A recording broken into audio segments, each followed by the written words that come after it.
The UN General Assembly is all set to hold a vote to decide whether to condemn Russia's annexation of 4 Ukrainian territories. Soon after the announcement, Moscow asked the body to hold a secret ballot. But with 107 votes in favor, the UN General Assembly rejected Moscow's plea. A public vote by the UNGA members is likely to be held on Wednesday. It is on a draft resolution that condemns Russia's referendum votes in 4 Ukrainian regions. Only 13 countries opposed holding a public vote. Another 39 countries abstained, and the remaining countries, including Russia and China, did not vote at all.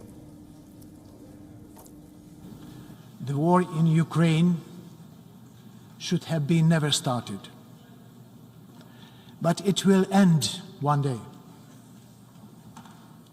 Guns will be silent, but when? At what cost? How many people will have died? How many families separated? How much more suffering endured? Moscow made a case that a public vote will mean Western lobbying. It will make the process very difficult if positions are expressed publicly. That was Russia's argument. However, most of the UNGA members disagreed.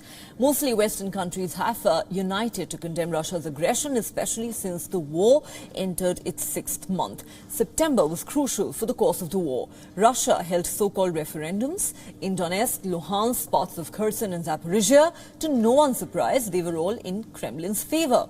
And Vladimir Putin announced an official annexation of these areas that constitute about 15% of Ukrainian territory. But at the same time, Russian forces are also losing ground, some in the same region that it plans to annex. Kiev claims to have won back key regions in the Eastern Front. At the United Nations, there was also the usual back and forth between Ukraine and Russia. The blame game has become a common occurrence since the February invasion. Both sides have questioned the United Nations, just for different reasons. The sham referendums in 4 Ukrainian regions, followed by unlawful decisions by the Russian president and parliament, served this very purpose and thus pose an existential threat to the United Nations and its charter. Ukrainians can tell you what our world will look like if this erosion of the UN's credibility is not stopped. Такого размаха цинизма. A different way is being witnessed, with such cynicism, confrontation and dangerous polarization today as we have never seen in the history of the UN. This is particularly clear with this session, specifically to push forward the narrative against one state. Для продвижения нарратива, направленного против одного государства, Российской Федерации.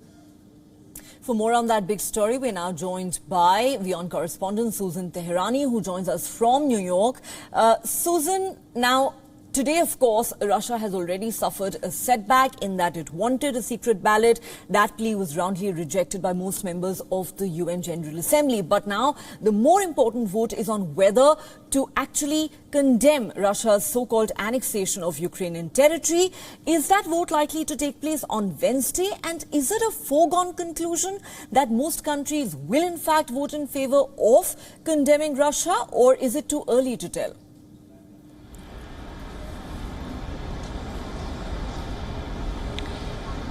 So we'll have to wait and see whether or not it will be Wednesday. The soonest will be Wednesday, if not Thursday. But the draft resolution is pretty clear-cut.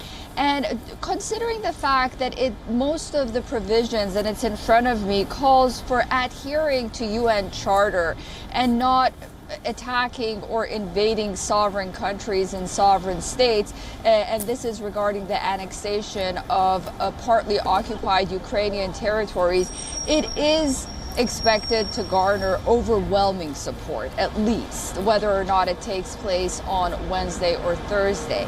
The important thing to note, however, regarding the UN General Assembly is that, these resolutions at the end of the day are non-binding. Although they do carry political weight ultimately on the ground, they won't have much of an effect on what happens between the Russians and the Ukrainians. So while we did have this controversy, so to say, on yesterday with Russia wanting to have that secret ballot because it thought that Western countries would lobby it does signify that Russia is concerned about what will happen for its image in the international community. But how and which way countries will move, we do know that a lot of Western countries will probably move forward with 4, but then there are those that will try to be more diplomatic in their voting. All right. So while it may be a foregone conclusion that most countries are going to, in fact, vote to condemn Russia's annexation of Ukrainian territory, but fact of the matter is, as you rightly mentioned there, Susan, that these resolutions are non-binding and, frankly, nothing has deterred Putin so far in this war that began in February this year. Thanks very much, Susan, for getting us all those details from New York.